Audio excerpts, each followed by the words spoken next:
¿Cómo andás, Sergio querido? Hola Felipe, ¿cómo andás?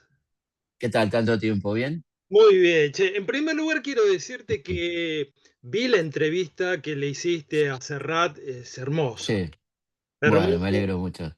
Uno, viste, ha visto y ha leído tantas entrevistas a Serrat que te preguntás, ¿y qué habrá de nuevo? Y sin embargo, con el Cara, clima que vos creás, permitiste que uno lo escuchara robado de principio a fin, ¿no?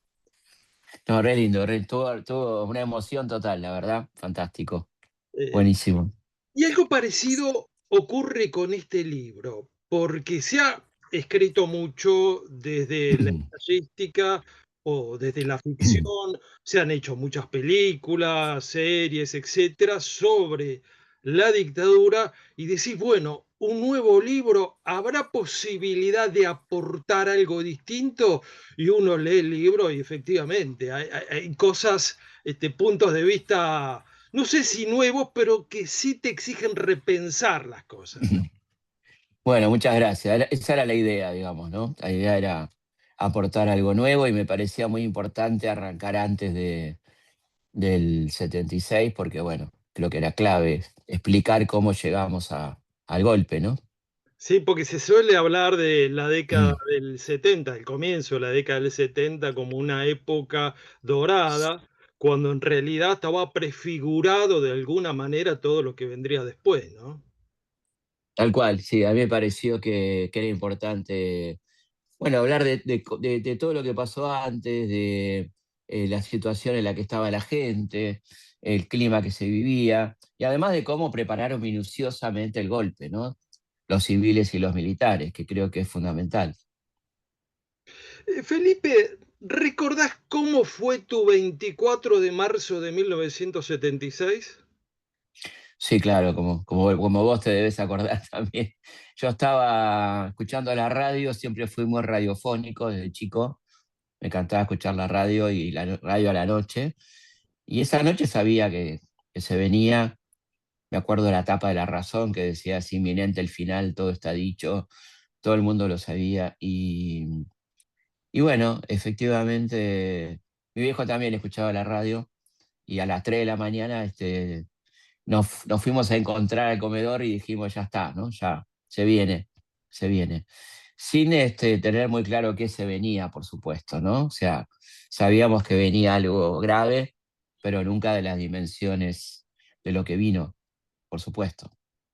Y cuando se vino, cambió mucho Mercedes, me refiero a su comportamiento social, a su vida cultural. Bueno, yo ya no vivía en Mercedes, vivía en Buenos Aires. Vivía en Buenos Aires y hacía rato que nos habíamos ido de Mercedes. Vivía en la capital, en un colegio muy politizado como era el Nacional número 6 Manuel Belgrano. Y sí, cambió. No te puedo explicar cómo. Ya venía mal, ¿no? Venía el 75, fue un año de mucha represión, con una interventora, pero las clases comenzaron prácticamente ahí, muy poco antes del 24. Yo terminaba quinto año ese año y bueno, directamente vinieron los militares al colegio con la excusa de que había que remodelar la escuela, no sé qué, vinieron milicos, una interventora que era mujer de un coronel y con un nivel de represión, bueno, tengo 6 compañeros desaparecidos en ese colegio. Y claro, cambió todo, sí, empezó a cambiar todo, muy, muy fuertemente, ¿no? Ya veníamos, te digo, con un clima muy represivo, pero bueno, ahí fue como más notorio todo a partir del 24 de marzo, ¿no? Felipe, ¿cuál fue la razón de la mudanza de Mercedes a Buenos Aires? En realidad fue mudanza de Mercedes a Azul, porque mi papá era gerente de Sadaic y eso obligaba a que nos mudáramos cuando lo cambiaban de sucursal. En Azul estuvimos 3 años muy lindos, donde mi papá fue director de cultura además, y cosa que alguna vez te conté, que venían a casa La Fronterizo, La Negra, Atahualpa, bueno, una época hermosa. Y de allí nos fuimos a Córdoba y de Córdoba así a Buenos Aires, ¿no? Así que fue un periplo por distintos lugares hasta llegar a Buenos Aires. Motivos que tenían que ver con el laburo de mi viejo, digamos, ¿no?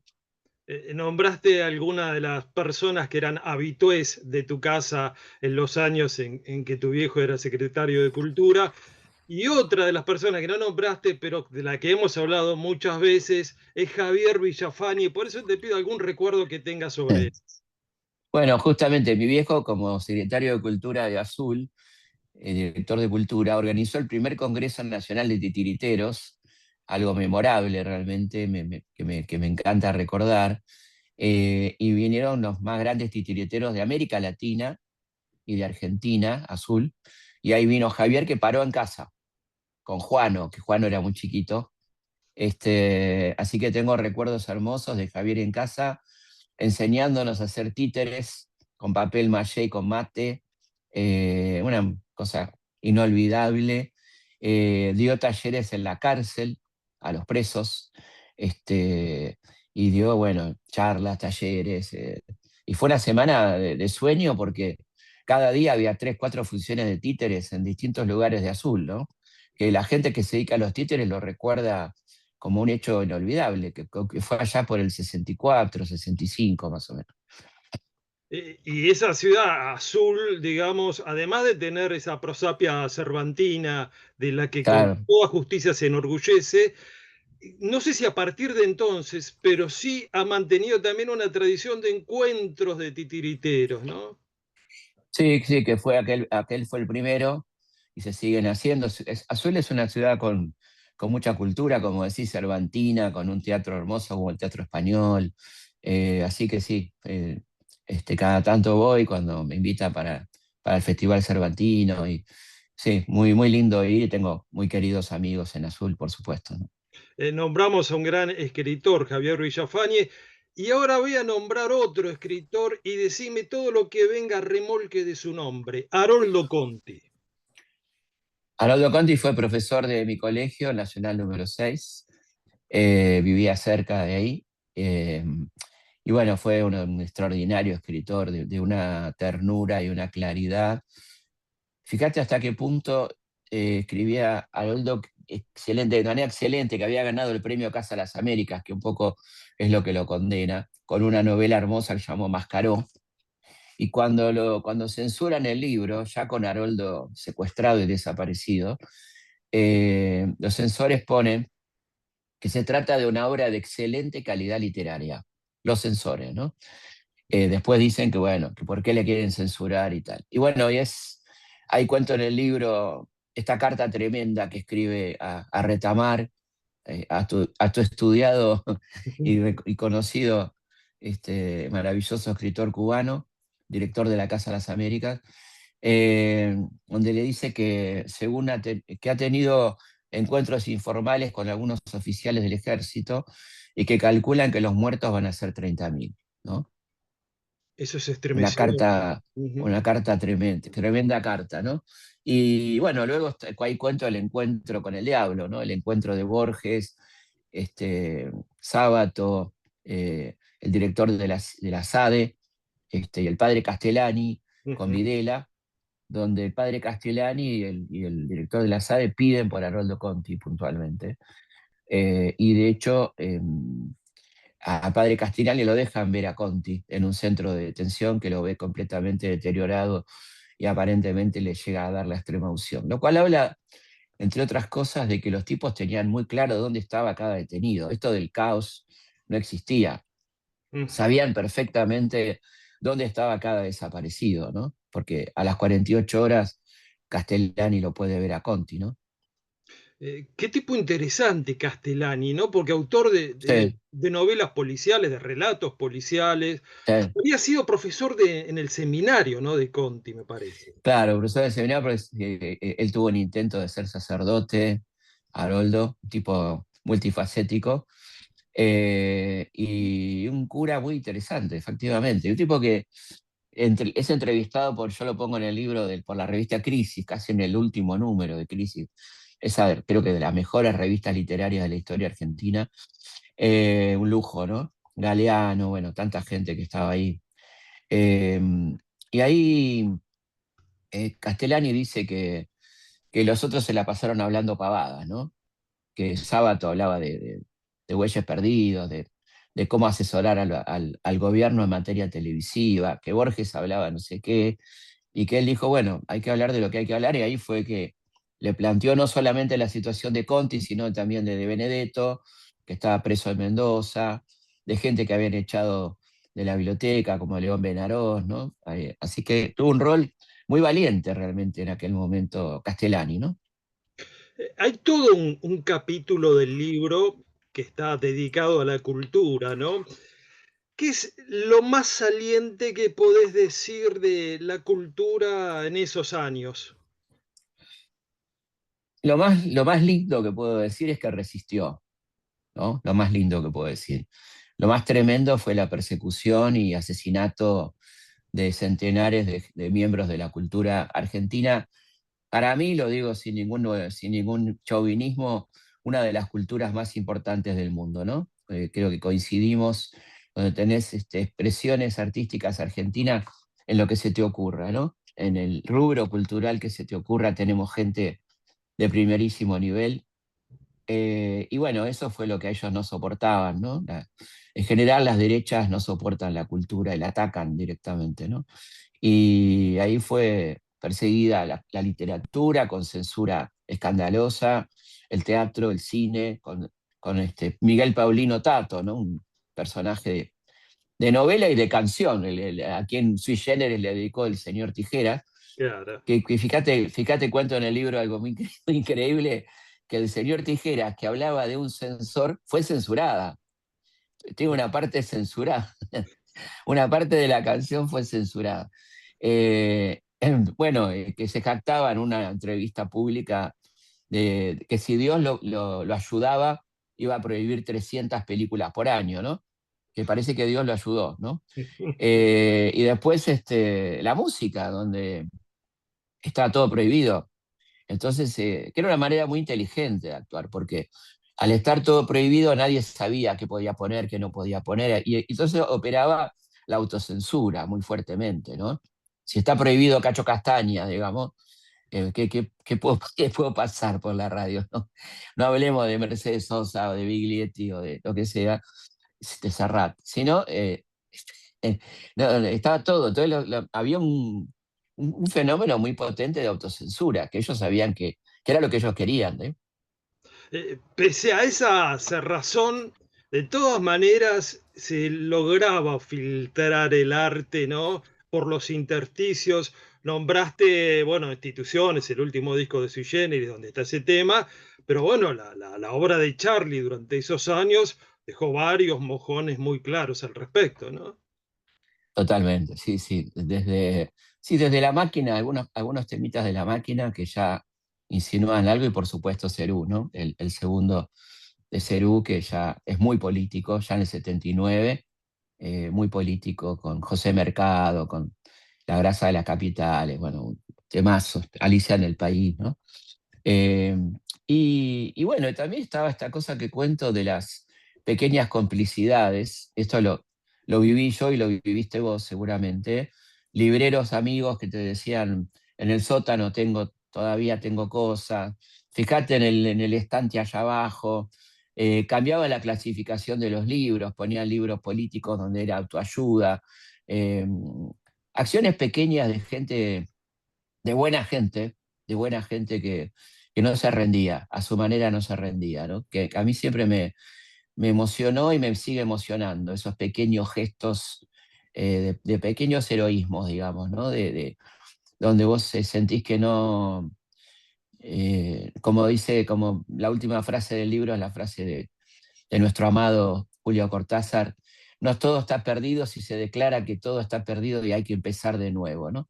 Yo creo que es fundamental, ¿no? Gran frase y válida para todos los tiempos y Sí, lugares, ¿no? para ahora no te digo nada. Sí, sí, totalmente.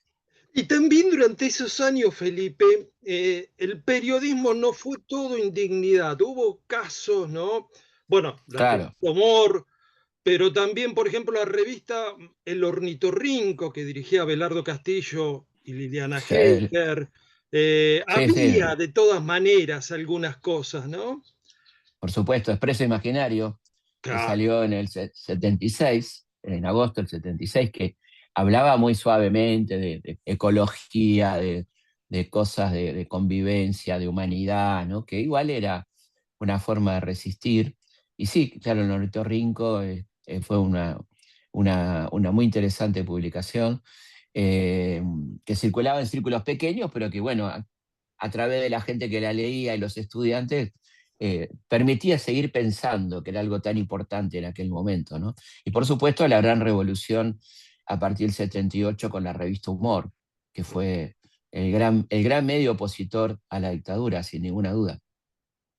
Felipe, ¿cuántas cosas de la dictadura siguen vivas en la Argentina de hoy? Varias, lamentablemente. La más importante es el modelo económico, ¿no? Que yo creo que está revitalizado. O sea, esta gente va más lejos de lo que fue Martínez de Oz en cuanto al modelo económico, ¿no? Eh, yo le entrevisté a Martínez de Oz, está la entrevista en el libro, él se quejaba de que no podía hacer todo lo que quería hacer porque estaba la corporación militar que tenía sus intereses, sus cajas de corrupción en las empresas del Estado y no pudo avanzar más de lo que él hubiera querido, ¿no?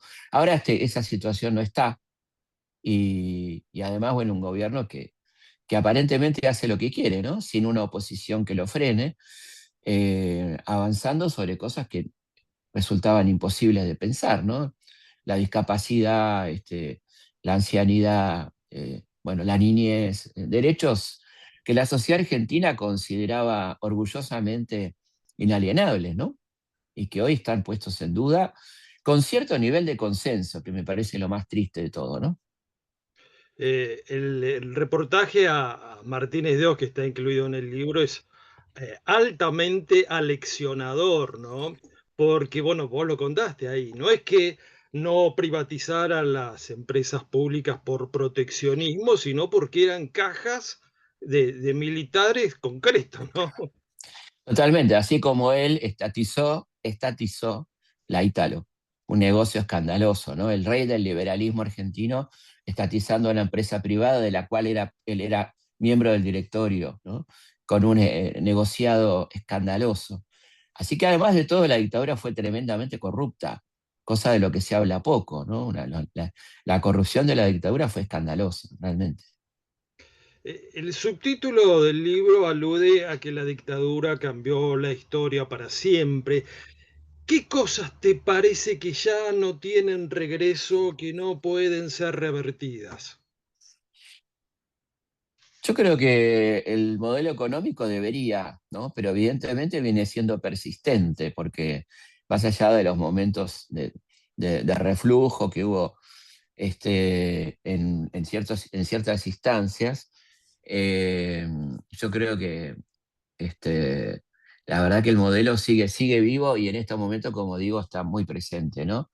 Eh, Otras cosas no, otras cosas creo que fueron modificándose, pero la intención del largo plazo es algo que me parece que lo adelantó Rodolfo Walsh en la famosa carta, ¿no? El plan de hambre a largo plazo fue muy persistente, ¿no?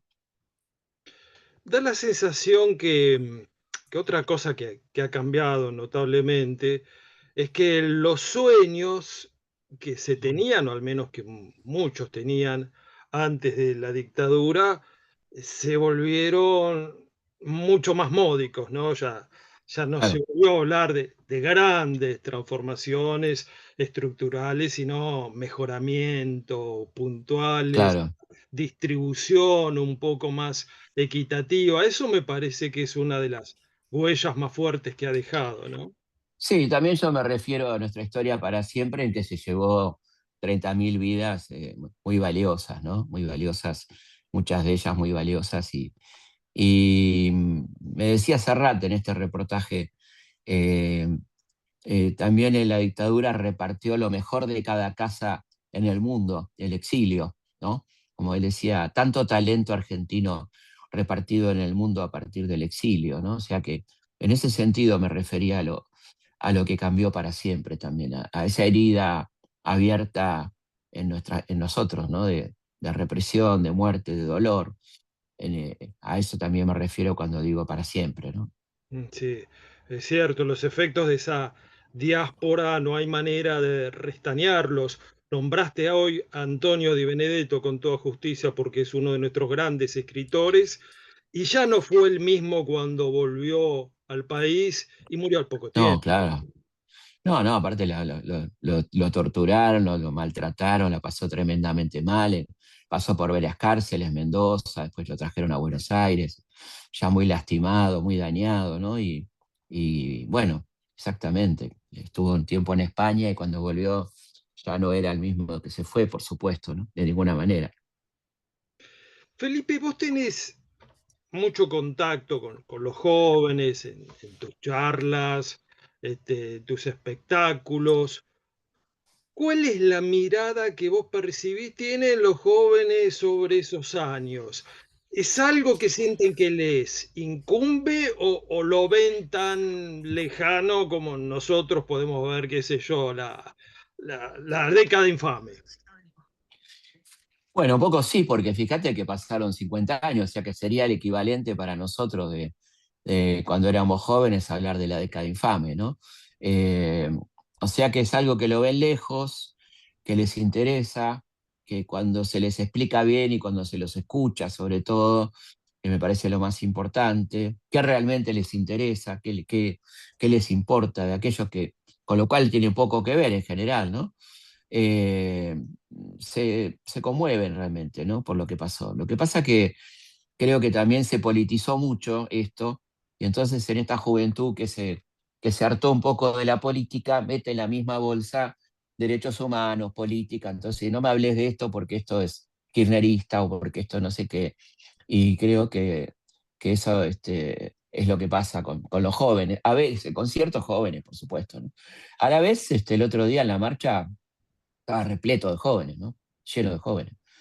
Así que también tiene que ver, son momentos, ¿viste? En un país tan cambiante, donde todo puede cambiar mañana, es muy difícil hacer un pronóstico lapidario de cómo estamos, ¿no? Pero yo creo que el gran problema con la juventud no son los jóvenes, son los adultos, ¿no? La ausencia absoluta de escucha a esos jóvenes, la inmediata calificación que parece un poco de la garra del cerdo al revés, Ujú. de Bioy Casares, donde todo lo que sea joven es cuestionable, ¿no? Vos sos muy chico para hablar, son todos fachos, son todos libertarios, son todos descerebrados, son todos TikTok. No, la verdad que no, la verdad que no. Y además, como adultos tenemos la obligación de ayudarlos, ¿no? Ayudarlos. Están viviendo un mundo de mierda, para decirlo literal, con mucha fineza, lo más Ujú, delicado que puedo. Lo más delicado que me sale que es un mundo de mierda el que están viviendo, ¿no? Entonces, ayudémoslos, ¿no? ujú. Eh, Este, eh, es sin curioso necesidad, que, sin es bajarle curioso, línea. claro, es curioso que este mundo de mierda que fue vuelto de mierda por los adultos, esos adultos que construyeron este estado de cosas condenen a los jóvenes, ¿no? Claro, le echan la culpa a los jóvenes, ¿viste? Bueno, yo creo que pasa un poco eso. Entonces, cuando, por ejemplo, lo que hacemos con Pedro, que vienen a vernos muchas, o mi charla, que termino, vienen muchos jóvenes a charlar, yo me doy cuenta de la ausencia de escucha que tienen esos pibes. Qué poca gente los escucha y tanto que tienen para decir, ¿viste? Entonces yo creo que ahí está la cosa, ¿no? Ahí primero escuchemos, veamos lo que les pasa, lo difícil que es saber que no tenés futuro, que tu futuro está limitado por un mundo de locos, donde hay dos guerras tremendas, donde no se sabe qué va a pasar mañana, donde la mayoría está pensando en no tener hijos, porque ¿para qué va a traer hijos a este mundo? Bueno, es una realidad muy complicada, ¿no? Entonces los pibes hacen lo que pueden, ¿no? Y tratan de pasarla bien en un mundo que no saben cuánto le va a durar. Entonces no le pidamos más, o sea, ayudémoslo, ¿no? Aludiste hace un momento a esa gigantesca movilización que se produjo el 24 de marzo. ¿Cuáles son las reflexiones que te suscitó eso? Varias, varias. Primero me conmoví mucho, por supuesto, como integrante de esa generación, me emocioné mucho, fui con mi querido amigo, con mi familia, mi mujer, mis hijos y mi querido amigo Pedro Aznar. Estábamos muy conmovidos, no podíamos caminar porque cada 2 metros había una foto. Eh, Pero me pasó eso, por un lado, mucha emoción en carne viva, te diría, pero en carne viva linda, ¿no? Una cosa linda todo el tiempo. Y la otra, más política, es que tanta gente tanta buena gente sin representación política, ¿no? Que no encuentra representación política. Toda esta gente que con tanta energía y con tantas ganas de mejorar este país y hacer las cosas bien, que no tiene quien lo represente, ¿no? Me pareció muy potente eso. Y bueno, era de las cosas que más me decía la gente cuando hablábamos, cuando que me paraban y me sacaban una foto, que yo decía, pero bueno, qué pena que esto no se pueda traducir en otra cosa, ¿no? Y estoy completamente de acuerdo, ¿no? Sí, qué pena, ¿no? Porque cuánto ayudaría a caminar el saber que hay alguien que represente toda esta energía de rechazo a lo que se está viviendo, ¿no? Claro, y te das cuenta que en realidad las conducciones opositoras están más bien en las internas chiquitas, en miserias humanas, y a mí me indigna, personalmente me indigna profundamente, ¿no? Felipe, una de las cosas que más asombra de vos es tu energía volcánica. No bien terminás de publicar un libro, ya estás trabajando en otro. Así que para el cierre, ¿qué te está atrayendo ahora? Mira, estoy empezando a trabajar, por suerte tengo tiempo en el 78, ¿no? Un libro sobre el 78, en la misma formato del 76. Por supuesto vamos a hablar del Mundial, pero no solo del Mundial, ¿no? ¿Qué pasó en el 78? Que es un poco el año bisagra de la dictadura, ¿no? Es un año muy importante, así que con tiempo trabajando en eso. La- la- Así que ahí. Y bueno, muy metido con mi canal de YouTube, que la verdad que muy contentos, y este logro de lo de Serrat fue maravilloso. Y estamos ahí arriba de las 100.000 vistas y bueno, y con mucho eco en España porque Joan Manuel tuvo la gentileza de publicarlo en su canal, así que estamos muy contentos y bueno, muy lindo este proyecto de un proyecto independiente que está ya funcionando muy bien, tenemos más de 300.000 suscriptores y cada semana subimos un programa nuevo, así que muy enfocado en eso también, ¿no? y además de los programas nuevos, has subido los que hacías en Decime eh, Ya, quién sos vos. No, Decime quién sos vos, no. ¿qué fue de tu vida? ¿Qué fue ¿Qué de fue de tu tu vida? vida? ¿Qué fue de tu Sí, vida? el archivo en general, programas viejos, así que muy contento con poder rescatar todo eso y bueno, la gente lo toma muy bien y muy contentos con eso también. Hablaste del rebote que ha tenido la entrevista a Serrat en España, pero vos en España también has ido varias veces e incluso lo Sí, nombraste hoy con el querido Pedro Saborido. sí, sí, llenamos 3 teatros, 2 en Barcelona y uno en Madrid. Muy linda experiencia. Ahora volvemos en septiembre, así que muy contento también. Con la gira en general, así que vamos a ir a La Plata pronto, por supuesto, ¿no? Ya te contaremos. Donde siempre les va muy bien, ¿no? Sí, absolutamente, sí. Muy lindo público el platense, al que queremos muchísimo.